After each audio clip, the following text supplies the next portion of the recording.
ونستعينه ونستغفره ونعوذ بالله من شرور انفسنا ومن سيئات اعمالنا من يهده الله فلا مضل له ومن يضلله فلا هادي له اشهد ان لا اله الا الله وحده لا شريك له واشهد ان محمدا عبده ورسوله اما بعد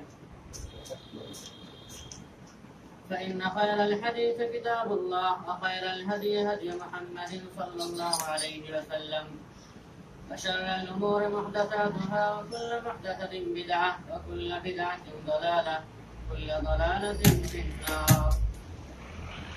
وقد قال الله تعالى: أعوذ بالله من الشيطان الرجيم. يا أيها الذين آمنوا اتقوا الله حق تقاته ولا تموتن إلا وأنتم مسلمون. يا أيها الناس اتقوا ربكم الذي خلقكم من نفس واحدة وخلق منها زوجها وبث منهما رجالا كثيرا ونساء واتقوا الله الذي تساءلون به والأرحام إن الله كان عليكم رقيبا. يا أيها الذين آمنوا اتقوا الله وقولوا قولا سديدا يصلح لكم أعمالكم ويغفر لكم ذنوبكم ومن يطع الله ورسوله فقد فاز فوزا عظيما. قال الله سبحانه وتعالى: أعوذ بالله من الشيطان الرجيم. ظهر الفساد في البر والبحر بما كسبت أيدي الناس ليذيقهم بعد الذي عملوا لعلهم يرجعون. وقال النبي صلى الله عليه وسلم: لم تظهر الفاحشة في قوم قط حتى يعلنوا بها إلا فشى فيهم الطاعون والأوجاع التي لم تكن مضت في أسلافهم الذين مضوا. رواه ابن ماجه. وقال الشاعر: सबक पर फिर सदाकत का, शुजाअत का, अदालत का, सबक पर फिर सदाकत का, शुजाअत का, अदालत का, लिया जाएगा तुझसे काम दुनिया की इमामत का। শ্রদ্ধেয় সম্মানিত দিন দরদি, ইসলাম দরদি ভাই সকল, যাবতীয় প্রশংসা স্তব স্তুতি একমাত্র সে মহান স্রষ্টা আল্লাহ রাব্বুল ইজ্জতের জন্যই। আলহামদুলিল্লাহ। অতঃপর মানবতার শ্রেষ্ঠ মানব নবী মুহাম্মদ রাসূলুল্লাহ সাল্লাল্লাহু আলাইহি ওয়াসাল্লামের উপর সালাত ও সালাম নাযিল হোক, দরুদ নাযিল হোক। আল্লাহুম্মা আমিন। আল্লাহুম্মা সাল্লি আলাইহি, আল্লাহুম্মা বারিক আলাইহি। সম্মানিত উপস্থিতি, আল্লাহ সুবহানাহু ওয়া তাআলার বিশেষ গ্রন্থ পবিত্র কালামুল্লাহ থেকে একটি গুরুত্বপূর্ণ আয়াত, যা পরিস্থিতি তথা সিচুয়েশনকে কেন্দ্র করে এবং তার পরিপ্রেক্ষিতে নবী মুহাম্মদ রাসূলুল্লাহ সাল্লাল্লাহু আলাইহি ওয়াসাল্লামের একটি বিশুদ্ধ হাদিস পরিবেশন করা হয়েছে তথা বিভিন্ন আয়াত এবং হাদিস সম্মুখে নিয়ে এসে সংক্ষিপ্ত আলোচনা এতে তরফ তৌফিক ইল্লা বিল্লাহ। প্রিয় ভাই সকল, আমরা সাধারণত জানি যে আমাদের উপর যে ধরনের বিপদ আপদ, যে ধরনের বালা মুসিবত, যে ধরনের ঝড় ঝঞ্ঝা ঝটিকা বয়ে যায়, তার সাধারণত কোরআন এবং সহিহ হাদিস ঘেঁটে দেখলে দুটি মৌলিক কারণ স্পষ্ট হয়, ফুটে ওঠে। নাম্বার 1 হতে পারে এটা পরীক্ষা ঈমানদারদের জন্য। নাম্বার 2 হতে পারে এটা গজব, এটা আযাব পাপীদের জন্য। পৃথিবীতে যে সমস্ত বিপদ আপদ, অন্যায় অত্যাচার, বালা মুসিবত এগুলো আসে, এগুলো ঈমানদারদের জন্য এটা একটা পরীক্ষা স্বরূপ হতে পারে। যেমনটা আল্লাহ সুবহানাহু ওয়া তাআলা কোরআনে বলছেন: ওয়ালা নাবলুওয়ান্নাকুম বিশাইইম মিনাল খাউফি ওয়াল জু'i ওয়া নাকসিম মিনাল আমওয়ালি ওয়াল আনফুসি ওয়াত তামারাত ওয়া বাশশিরিস সাবিরিন। আমি অবশ্যই তোমাদেরকে পরীক্ষা করব। কি দিয়ে? বিশাইইম মিনাল খাউফ, কিছুটা ভয় ভীতি, জু' ক্ষুধা দিয়ে, এবং জান ও মালের ক্ষয় ক্ষতি করে, ফল ও ফসল বিনষ্টের মাধ্যমে তোমাদেরকে আমি পরীক্ষা নিরীক্ষা করব। আর সুসংবাদ দিয়ে দাও ধৈর্যশীল মানুষদেরকে। যারা ধৈর্যশীল তাদেরকে সুসংবাদ দিন। তো আল্লাহ রাব্বুল ইজ্জত আমাদেরকে কখনো ক্ষুধা দিয়ে, কখনো বিভিন্ন রকমের ভয় ভীতি আশঙ্কা দিয়ে, কখনো বিভিন্ন ধরনের টর্চার অত্যাচারের মাধ্যমে, কখনো জান ও মালের ক্ষয়ক্ষতির মাধ্যমে, এবং কখনো ফল ফসল বিভিন্ন ধরনের গাছপালা এগুলো নষ্টের মাধ্যমে আমাদেরকে পরীক্ষা করবে বা করে থাকে। তবে আল্লাহ সুবহানাহু ওয়া তাআলা আয়াতের শেষ অংশে বলেন, আবাশশিরিস সাবিরিন, ধৈর্যশীলদেরকে সুসংবাদ দাও, যারা ধৈর্য ধারণ করে এবং যাবতীয় বিপদ আপদের সময় যারা আল্লাহ সুবহানাহু ওয়া তাআলার উপরই ভরসা রাখে। আল্লাযীনা ইযা আসাবাতুহুম মুসিবাহ ক্বালু ইন্না লিল্লাহি ওয়া ইন্না ইলাইহি রাজিউন। ধৈর্যশীল কারা? যাদের উপর বিপদ আপদ আসে, মুসিবত আসে, সেই মুসিবতের সময়ে তারা বিচলিত হয় না, ঘরমুক্ত হয় না, আরে কি করবো, হায় হতাশ, আতঙ্কিত হয়ে যায় না, নিরাশ হয়ে যায় না। তারা ধৈর্য ধারণ করে, তারা বলে ইন্না লিল্লাহি ওয়া ইন্না ইলাইহি রাজিউন। আমরা নিঃসন্দেহে আল্লাহ সুবহানাহু ওয়া তাআলার জন্যই, আর তার কাছে আমাদেরকে ফিরে যেতে হয়। আর যা বিপদ আপদ এসেছে আল্লাহর পক্ষ থেকেই, এগুলো জানতে হবে হয়তো তকদিরে আছে, ভাগ্যে লিপিবদ্ধ রয়েছে, ওদের মেনে নিতে হবে, স্বীকার করতে হবে, আর এর উপরে প্রতিষ্ঠিত থাকতে হবে ঈমানের উপরে। এই বালা মুসিবত আসার কারণে যেন ঈমান ভঙ্গ না হয়ে যায়, ইসলাম শরীয়তকে ছেড়ে না দেয়, বিভিন্ন ধরনের মাসিয়াত নাফরমানি অন্যায় পাপ কাজ কর্মে লিপ্ত না হয়ে যায়। আল্লাহ এটা পরীক্ষা করার জন্য করে থাকে। প্রিয় ভাই সকল, দ্বিতীয় হতে পারে এটা গজব পাপের কারণে। আমাদের মাঝে বিভিন্ন ধরনের পাপ পঙ্কিলতা যখন বেড়ে যায়, অন্যায় অত্যাচারের স্টিম রোলার যখন অব্যাহত থাকে, নাফরমানি মাসিয়াত অবাধ্যচরণ আল্লাহ সুবহানাহু ওয়া তাআলা যখন বেশি বেশি হতে থাকে, তখন বিপদ তো আসবেই, মুসিবত তো ঘরে চেপে বসবেই। কারণ আল্লাহ সুবহানাহু ওয়া তাআলা বলছেন, যাহারাল ফাসাদু ফিল বাররি ওয়াল বাহরি বিমা কাসাবাত আইদিন নাস। জলে এবং স্থলে যে সমস্ত বিপর্যয় দেখা দেয়, যে সমস্ত মুসিবত দেখা দেয়, সেটা তোমাদেরই কর্মের ফলে, তোমাদেরই পাপে, এটা একটা ফসল, তোমাদের কৃতকর্ম, এটা একটা কৃতকর্মের ফলাফল। লিযিকাহুম বা'দাল্লাযী আমিলু, আল্লাহ সুবহানাহু ওয়া তাআলা তোমাদেরকে একটু স্বাদ গ্রহণ করাতে চান, যা করেছো তার একটু টেস্ট যাতে করতে পারো, সেজন্য আল্লাহ সুবহানাহু ওয়া তাআলা একটু মুসিবত দেন। লাআল্লাহুম ইয়ারজিউন, যাতে করে অন্যায় কাজ কর্ম থেকে ফিরে আসতে পারো, পাপ পঙ্কিলতার সমুদ্রে হাবুডুবু খাচ্ছিলে সেখান থেকে ফিরে আসতে পারো, ইসলাম ও ঈমানের পথে অটল থাকতে পারো, ইসলাম ও ঈমান নামক শান্তির দোলনায় দোল খেতে পারো। এজন্য আল্লাহ সুবহানাহু ওয়া তাআলা বিপদ আপদ গুলো দেন তোমাদের কৃতকর্মের ফলাফল।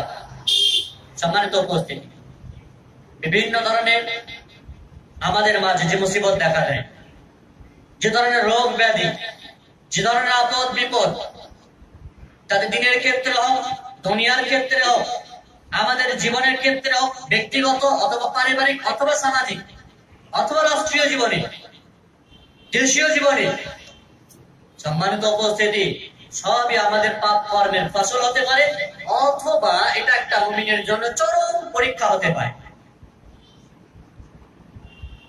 আল্লাহ নবী সাল্লাল্লাহু আলাইহি ওয়াসাল্লাম তিনি বলছেন, সুনান ইবনে মাজাহ হাদিস, লাম তাযহারিল ফাহিশাতু ফি কওমিন কাত্তু হাত্তা ইউ'লিনু ফিহা।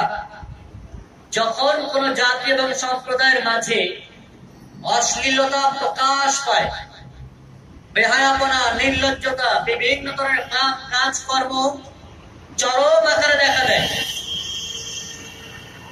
মানে পাপ আর পাপ, প্রকাশ্যে পাপ হচ্ছে দেখা দেয়, হাত্তা ইউ'লিনু ফিহা ইল্লা ফাশা ফীহিমুত তাহুর। আল্লাহ সুবহানাহু ওয়া তাআলা তখন সেই জাতি এবং সম্প্রদায়ের উপরে চাপিয়ে দেন মহামারী রোগ, ওয়াল আওজা, এবং বিভিন্ন ধরনের রোগ ব্যাধি, আরো মহামারী, আরো বিভিন্ন ধরনের জটিল কোষ্ঠকাঠিন্য বলেন, বিভিন্ন ধরনের ক্যান্সার বলেন, হার্ট অ্যাটাক বলেন, কত ধরনের রোগ ব্যাধি আমাদের ঘরে আল্লাহ সুবহানাহু ওয়া তাআলা চাপিয়ে দেন। আল্লাতী লাম তাকুন মাদাদ ফি আসলাফিহিম, যেটা আমাদের পূর্ববর্তী জাতি এবং সম্প্রদায়ের মাঝে ছিল না। তাদের উপরে এরকম বিপদ আপদ হয়তো আসেনি। আল্লাযীনা মাদাউ, ওই বিপদ আপদ গুলো আমাদের মাঝে আসছে। বিভিন্ন ধরনের মহামারী রোগে আক্রান্ত এবং জর্জরিত হয়ে গেছে আমরা। বাত ব্যথা থেকে নিয়ে গ্যাস্ট্রিক আলসার থেকে নিয়ে শারীরিক সুস্থতা নেই। বডি শরীরের জন্য চैन শান্তি নামক জিনিস উঠে গেছে। শরীরে নেই তো বাড়িতে কি থাকবে, পরিবারে পরিবেশে কি থাকবে, সমাজ এবং সোসাইটিতে কোন শান্তি থাকবে? প্রিয় ভাই সকল, এটা আমাদের মাঝে প্রকাশ্যভাবে পাপাচারের কারণে এগুলো হয়ে থাকে। মাসিয়াত নাফরমানি, আল্লাহ সুবহানাহু ওয়া তাআলার অবাধ্যতা মানুষ খল্লাম ভাবে করে, যা থেকে ফিরে আসা অত্যন্ত প্রয়োজন। নাফরমানির পথ থেকে দূরীভূত হওয়ার এবং আল্লাহ সুবহানাহু ওয়া তাআলার দেওয়া প্রদত্ত সঠিক এবং সহিহ পথ ইসলাম ও ঈমানের আলোকে নিজের জীবনকে উদ্ভাসিত করতে হবে। তবেই যদি মহামারী রোগ আমাদের সমাজ থেকে, আমাদের দেহ বডি থেকে দূর হয়, বিভিন্ন ধরনের বাত ব্যথা ব্যাধি, বিভিন্ন ধরনের বাধা মুসিবত তবেই যাতে সমাজ থেকে দূর হতে পারে বা দূর হবে। সম্মানিত উপস্থিতি, আমরা সাধারণত জানি যে বিষয়কে লক্ষ্য করে পবিত্র কোরআন থেকে আয়াত এবং হাদিস পরিবেশন করা হয়েছিল। সম্প্রতি আমরা অনলাইন হোক অফলাইন হোক বর্তমান সিচুয়েশনে সকলেই জানি যে করোনা নামক ভাইরাস, যা শুনি সমগ্র বিশ্ব থরথর করে কাঁপছে। যার উৎপত্তি চীন দেশ থেকে এবং এই রোগের যে ছোঁয়া, যে আঁচ, তা বিশ্বের বিভিন্ন প্রান্তে পৌঁছে গেছে। একাধিক দেশের মানুষেরা আক্রান্ত হয়েছে। আর সৌদি আরবেও বিভিন্ন ধরনের এই রোগের ছোঁয়া কিছুটা লেগেছে, যার কারণে কাবা শরীফ চত্বরগুলো ভাইরাস মুক্ত করার জন্য কিছুটা তাওয়াফ বন্ধ, স্টপ রাখা হয়েছে। সম্মানিত উপস্থিতি, বিরাট একটা পাপের কারণ হয়ে আছে আমাদের জন্য এই ভাইরাস, যে একাধিক দেশ একাধিক মানুষ আক্রান্ত হয়ে গেছে। সলিউশন বা সমাধান কি? কেনই বা হচ্ছে? কারণ কি? কখনো কি খুঁজে দেখেছি? সমাধান কি হতে পারে? বিভিন্ন ধরনের খাবার দাবার জিনিসপত্র পরিষ্কার পরিচ্ছন্ন রাখা, এটাও একটা ডাক্তারি ফর্মুলা, অবশ্যই করতে হবে। হাত সাবান দিয়ে ধোয়া হোক, ভালো পানি ব্যবহার করা হোক, রাস্তাঘাটে বেড়ানোর ক্ষেত্রে নোংরা জিনিস থেকে, ধুলো বালি থেকে নিজেকে সেফটি রাখার জন্য মাস্ক ব্যবহার করা হোক, অপরের জিনিস গ্রহণ করাতে ভালোভাবে ধুয়ে মুছে সেটাকে ব্যবহার করা হোক। মোট কথা, আকাশ বাতাস রাস্তাঘাট মুক্ত পরিবেশ, নিজের বাড়ি ঘর স্বচ্ছ সুন্দর পরিবেশ গড়ে তুলতে হবে। পরিষ্কার পরিচ্ছন্ন রাখতে হবে। বাড়ির ভিতরে যেন আবর্জনা না হয়, সেগুলো দ্বারাতে যেন সংক্রামক ভাইরাস না ছড়িয়ে পড়ে। প্রিয় ভাই সকল, আল্লাহ সুবহানাহু ওয়া তাআলা অদৃশ্য একটি সেনাবাহিনী, তাই না? করোনা ভাইরাস খালি চোখে দেখা যায় না, কিন্তু তারপরেও মানুষ মানতে বাধ্য, বিশ্বাস করতে বাধ্য যে ভাইরাস এসে গেছে, যেন সকল মানুষ আক্রান্ত হতে চলেছে, এক এক করে হাজারো মানুষ দুনিয়া ছেড়ে চলে যাচ্ছে, মানতে বাধ্য, যদিও দেখা যায় না। যে চীন দেশ, আমরা জানি টেকনোলজির যুগে, টেকনোলজিতে ফার্স্ট র্যাঙ্ক নাম্বার 1 এ যে চীন, বিভিন্ন ধরনের যন্ত্রপাতি থেকে হোক, জ্ঞান বিজ্ঞানে হোক তারা পারদর্শী, বিভিন্ন ধরনের আবিষ্কারে হোক তারা দূরদর্শিতা রাখেন এবং সর্বাগ্রে রয়েছেন তারা। তারপরেও তাদের দেশ থেকে শুরু একাধিক মানুষ মারা যাচ্ছে। সত্যি করেই মানুষ হচ্ছে অত্যন্ত দুর্বল, মানুষ দুর্বল সৃষ্টি। আল্লাহ সুবহানাহু ওয়া তাআলা বলছেন, ইন্নাহু কানা যালুমান জাহুলা, মানুষ তারা জালিম, অত্যাচারী এবং নির্বোধ, বোকা, মূর্খ। আসলে বিপদ আপদ তো আসবে মানুষের পাপের কারণে, সেই পাপ তো ছাড়তে হবে।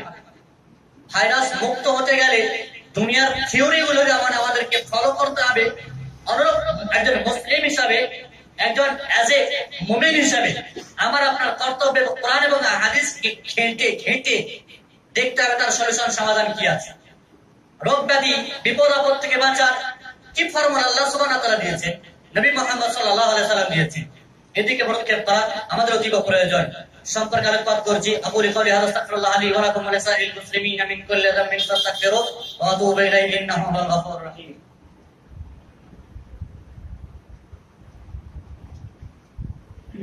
الحمد لله رب العالمين والصلاة والسلام على أشرف الأنبياء والمرسلين نبينا محمد وعلى آله وصحبه أجمعين ومن تبعهم بإحسان إلى يوم الدين أما بعد। সম্মানিত উপস্থিতি, এ ধরনের ভয়াবহ পরিস্থিতি থেকে, এ ধরনের ভাইরাস থেকে, রোগ ব্যাধি থেকে আমাদের মুক্তির জন্য, মানব জাতির জন্য, মানুষের জন্য বেশ কিছু করণীয় আছে এবং বেশ কিছু বর্জনীয় আছে।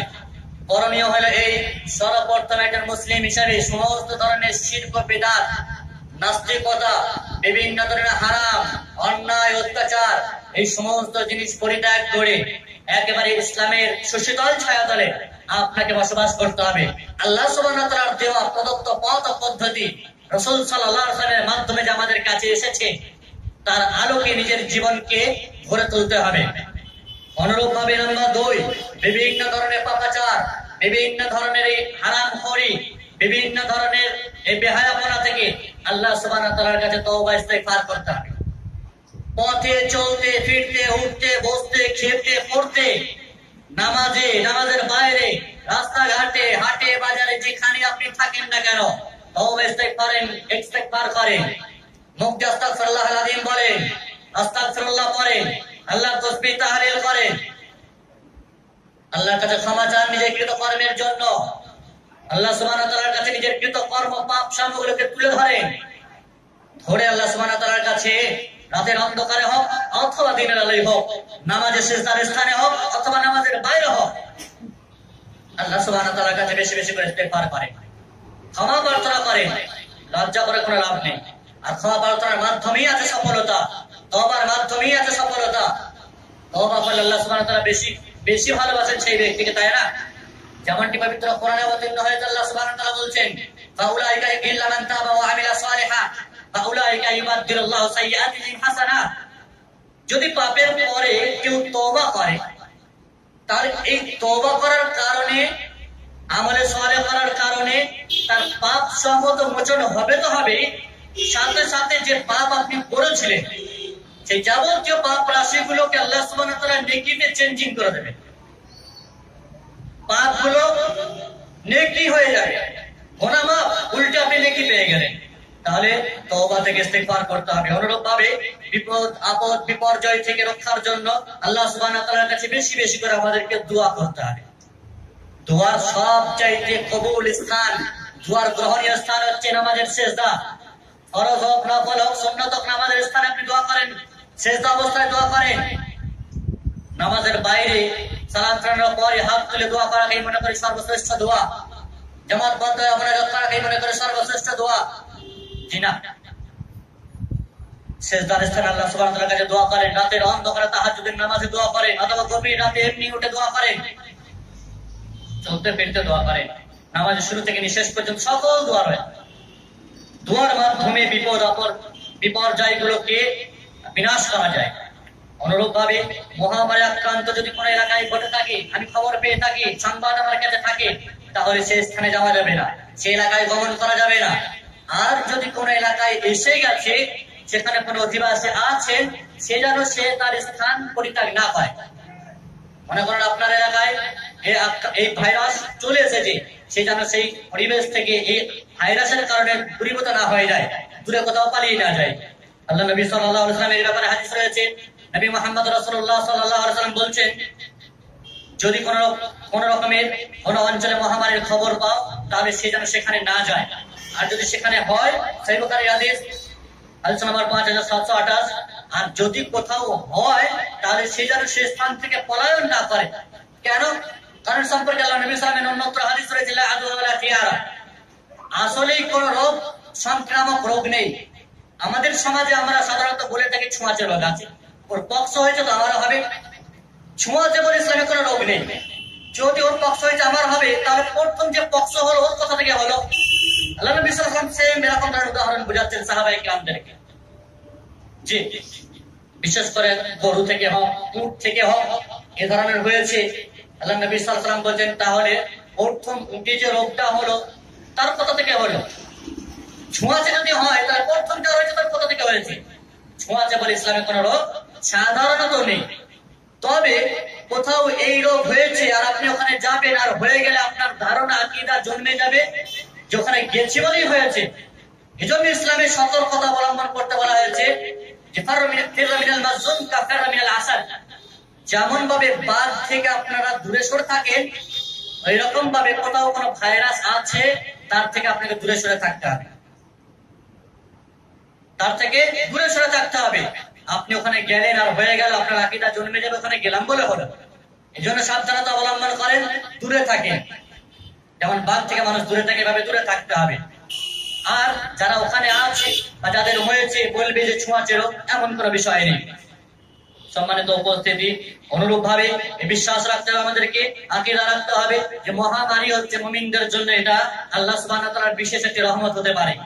নবী সাল্লাল্লাহু আলাইহি ওয়াসাল্লামের হাদিস দ্বারা বোঝাচ্ছে, যদি সে এতে মারাও যায়, এই মহামারী রোগে আক্রান্ত হয়ে যায়, তাহলে বিভিন্ন রোগ ব্যাধিতে মারাও যায়, তাহলে সেই ব্যক্তি শহীদের দরজা পাবে, সেই ব্যক্তি শহীদের পরিমাণ সওয়াব লাভ করবে। সেই বুখারী হাদিস আয়েশা রাদিয়াল্লাহু তাআলা বর্ণনা করছেন যে সাল্লাল্লাহু রাসূলুল্লাহ সাল্লাল্লাহু আলাইহি ওয়াসাল্লাম, আমি একদিন আল্লাহ নবী সাল্লাল্লাহু আলাইহি ওয়াসাল্লামকে মহামারী রোগ সম্পর্কে জিজ্ঞাসা করলাম। মহামারী রোগ সম্পর্কে আল্লাহ নবী সাল্লাল্লাহু আলাইহি ওয়াসাল্লামকে আমি জিজ্ঞাসা করলাম। আল্লাহ নবী সাল্লাল্লাহু আলাইহি ওয়াসাল্লাম আমাকে বলছেন, আন্নাহু আযাবুন ইয়াবআসুল্লাহু আলা মান ইয়াশা। মহামারী রোগটা হচ্ছে এটা একটা আল্লাহর আযাব, একটা গজব, একটা শাস্তি। আল্লাহ যার উপরে চান তাকে দেন। ওয়া আন্নাল্লাহা জাআলাহু রাহমাতাল লিল মুমিনিন। আর এই মহামারীটা এটা মুমিনদের জন্য একটি রহমত। লাইসা মিন আহাদিন ইয়াকাউ তাহুর ফায়াকুতু ফি বালাদি সাবিরান মুহতাসিবা। যদি কোনো ব্যক্তি কোনো শহরে বসবাস করে, কোনো গ্রামগঞ্জে অঞ্চলে বসবাস করে, আর সেখানে মহামারী রোগ এসে গেল, সে ধৈর্য ধারণ করে ওখানেই থাকে এবং নেকির আশা নিয়ে ওখানেই থাকে যে মরে গেলে শহীদের দরজা পাবো, আর সেটা বিশ্বাস রাখে যে লা ইউসিবু ইল্লা মা কাতাবাল্লাহু লাহ, যে আল্লাহ সুবহানাহু ওয়া তাআলা আমার ভাগ্যে যদি লিখে রাখেন তাহলে হবে, তার ভাগ্যে লিপিবদ্ধ থাকলে হবে। সেই শহরে বসবাস করে, আল্লাহর উপর ধৈর্য ধারণ করে আর নেকির আশা নিয়ে থাকে। আল্লাহ নবী সাল্লাল্লাহু আলাইহি ওয়াসাল্লাম বলেন, ইল্লা কানা লাহু মিসলু আজরিন শাহীদ। সেই ব্যক্তি শহীদের মতো নেকি পাবে, শহীদের মতো নেকি পাবে আল্লাহ সুবহানাহু ওয়া তাআলার উপর যথাযথ ভরসা রেখে। অনুরূপ ভাবে অন্যত্র হাদিস রয়েছে, আল্লাহ নবী সাল্লাল্লাহু আলাইহি ওয়াসাল্লাম বলেন, ফাত্তাউহু শাহাদাতুল লিল মুমিনিন। এই মহামারী ভাইরাস হোক, কোন ধরনের জটিল রোগ হোক, এটা মুমিনদের জন্য একটি শাহাদাত বরণের সুযোগ, আর কাফেরদের জন্য এটা হচ্ছে শাস্তি স্বরূপ। সম্মানিত উপস্থিতি, অনুরূপ ভাবে যত বালা মুসিবত বিপদ আপদ আসুক না কেন